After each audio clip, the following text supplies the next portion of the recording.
playing some. We're going to go back into the speech and the documentary from the Honourable Marcus Messiah Garvey. So I hope you just take in the vibration and listen to the powerful, powerful orator that he is. Teach this to the children.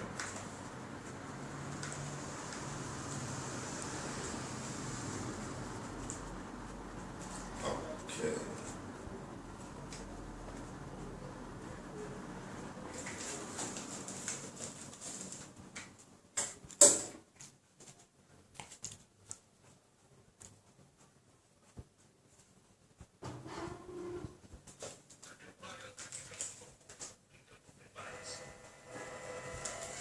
When the mandate was handed down, having received the telegram to return immediately, I got on the first train leaving for New York. When I arrived, I was brutally seized by heavily armed men and pulled from a Pullman car at the 125th Street station and taken to the Dooms prison. But there are certain people who do not like me because I am black. They do not like me because I was not born in the United States. Some Irish slave master gave my great-great-grandfather's name. Garvey is not an African name. It's Irish. Garcia is not African. Nor is Thompson or Johnston. They were inherited from our slave masters, English, French, Irish, or Scotch. If I was born in Jamaica, it was no fault of mine. It was because the slave ship which took me to Jamaica did not go to American ports, and that is how some Negroes in America were not born in the West Indies. Mr. Garvey, why would you want to stand up to a great republic like America? We're not fighting America. We're not fighting this great government. Then what are you doing? We're fighting hypocrisy and lies. And this we're going to fight until the bitter end. You're full of being deported? There's no federal law whereby I could be processed against on the grounds of being an undesirable from the point of view of deportation. Yes, there is.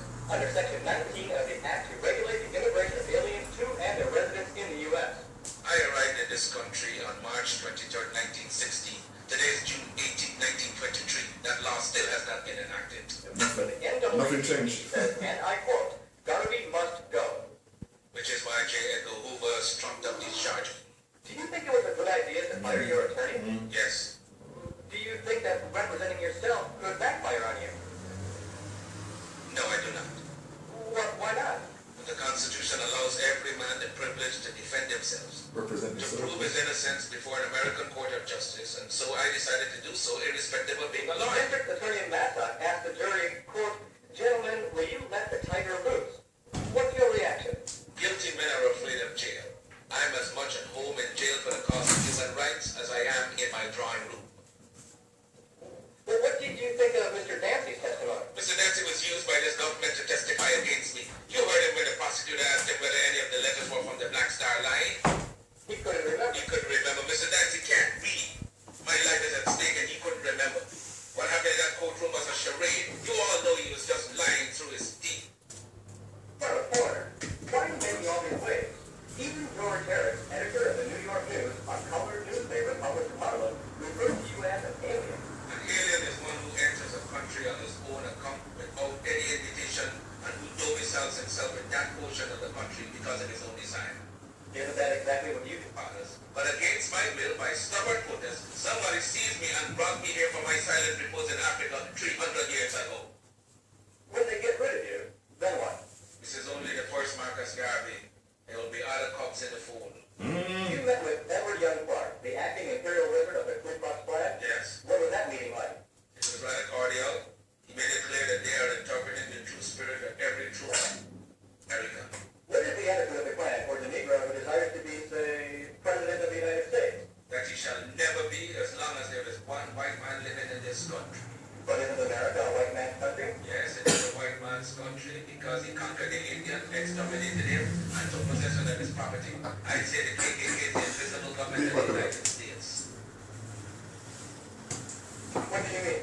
And the Klan represents the spiritual feeling and even the physical attitude of every white man in this land. Do you realize that such statements could get you lynched? We have 5 million substantial oak trees between Africa and the West Indies. We are ready for a lynching party tonight if they wanted to. Okay, beautiful people. What a powerful, powerful vibration from the Honourable Marcus Messiah Garvey. And what he was saying there that he thought the KKK was actually representing the true power of America it wasn't the government that you see, it was, and that's why he had a meeting with them, because he thought that was where the true power was. So anyway, people, we're going to go back into some Revive 45. Hope you're enjoying the music. Keep it locked right here on Coco Radio. We're going back into some Revive 45. Keep it locked.